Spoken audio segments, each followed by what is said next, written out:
උසස් පෙළට කෘෂි විද්‍යාව ඉගෙන ගන්නවා නම් මොනවද කරන්න ඕන සබ්ජෙක්ට්?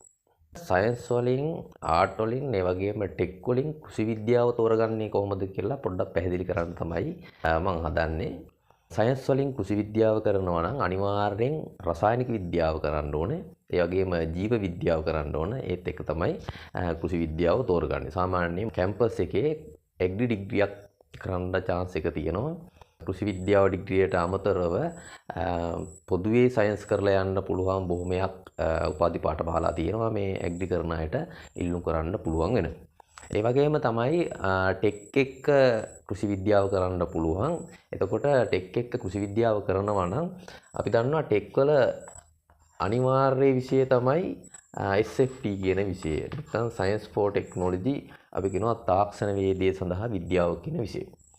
එතකොට දෙවනි විෂයේ විදිහට තෝරගන්න ඕනේ විෂය කාණ්ඩ දෙකක් තියෙනවා. එකක් තමයි VST කියලා විෂයක් තියෙනවා. අනිත් එක තමයි ET කියලා විෂයක් තියෙනවා. එතකොට මේ දෙකෙන් කැමති එකක් තෝරගන්න පුළුවන්. මේ VST කියන විෂය ජෛව පද්ධති තාක්ෂණ වේදය කියලා අපි හඳුන්වනවා. මේක ගොඩක් වෙලාවට සමානයි කෘෂි විද්‍යාව පාඩම් වලට ළඟින් යන පාඩම් කීපයක් තියෙනවා. මේ ET කියන්නේ ඉංජිනේරු තාක්ෂණ වේදයේ විෂයට. මේකේ තියෙන්නේ ඉතින් ඔය ඒ කියන්නේ ඉංජිනේරින් හදාරන අයට තියෙන විෂය මාලාව වලින් කොටස් මේකට දාලා තියෙනවා. එතකොට ඔය විදුලි කාර්මික ශිල්පය, ඔටෝමොබයිල්, ඒ වගේම සිවිල් ඉංජිනේරින් වගේ ඒවා අන්තර්ගත කරලා හදපු සබ්ජෙක්ට් එකක් තමයි මේක. ඉතින් ගොඩක් වෙලාවට කොල්ලෝ මෙන්න මේ විෂය ඉගෙන ගන්න ගොඩක් කැමතියි. එතකොට තුන්වෙනි විෂය විදිහට ඇග්‍රි තෝරගන්න පුළුවන්. එතකොට මේ ET කරන අයට බැරිද ඇග්‍රි තෝරගන්න කියලා පුළුවන්, කිසිම ගැටලුවක් නැහැ. යාලට කැම්පස් එකේ ඉංජිනේරු තාක්ෂණ වේදී උපාධි හදාරන්න යන්න පුළුවන්. ඒතකොට BST කරන අයටත් මේ ඇග්‍රි තුන්වෙනි විෂය විදිහට තෝරගන්න පුළුවන්. මේ ඇග්‍රි පමණක් නෙවෙයි. තව විෂයන් 10ක් මේකත් එක්ක 10ක් තියෙනවා විෂයන් තෝරගන්න. වෙනත් විෂයන් තියෙනවා. ඔය භූගෝල විද්‍යාව, එතකොට IT තියෙනවා, මීඩියා තියෙනවා. ඒ වගේ විෂයන් 10ක් තියෙනවා. ඒක තමයි මේ ඇග්‍රි විෂයක් තියෙන්නේ. ඉතින් මේ ඇග්‍රි විෂය තෝරගත්තා කියලා ඔයාලට කිසි ප්‍රශ්නයක් වෙන්නේ නැහැ. ඉතින් ඇග්‍රි ලේසි විෂයක්. ඒ වගේම අනෙකුත් විෂයන් දෙකත් එක්ක කිසිම ගැටලුවක් නැතුව කරගෙන යන්න පුළුවන්. ඉතින් ET කරන අයට ඇග්‍රි කරලා වැඩක් නැද්ද කියලා සමහර වෙලාවට හිතෙන්න පුළුවන්. නමුත් ඔයාලා නොදන්නවා වුණාට කෘෂිකර්මය සම්බන්ධ ඉංජිනේරු පැත්තකුත් තියෙනවා. ඇග්‍රිකල්චරල් ඉංජිනේරින් කියලා. ඉතින් ඒක හින්දා මේකට සම්බන්ධතාවයක් නැහැ කියලා හිතන්න එපා. මේ ET කරන අයට ඉංජිනේරු තාක්ෂණ වේදී උපාධිය ලබා ගන්න යන්න කිසිම බාධාවක් වෙන්නේ නැහැ. ඊට පස්සේ මම පැහැදිලි කරන්නම් ආර්ට් එක්ක කොහොමද ඇග්‍රි තෝරගන්නේ කියන එක. ඉතින් ගොඩක් අයට ගැටලුවක් වෙලා තියෙනවා මේ ඇග්‍රි කරපුවාම ආර්ට් ඩිග්‍රියකට යන්න බැරිද කියන එක. එහෙම නැත්නම් ආර්ට් කරන අය අනිවාර්යෙන් සිංහල කරන්න ඕනද කියන එක.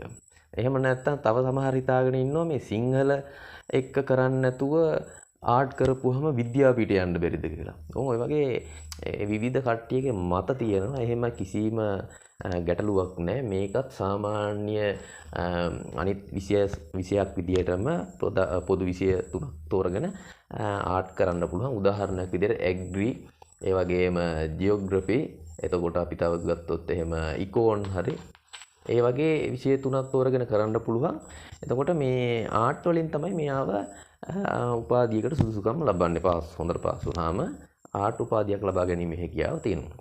එතකොට මේ ආර්ට් එක්ක ඇග්‍රි කරා කියලා මේ ඇග්‍රි උපාධියක් ලැබෙන්නේ මේක අර ආර්ට් විෂයන් තුනක් තෝරගත්තා වගේ එකක් තමයි මෙතන සිද්ධ වෙන්නේ.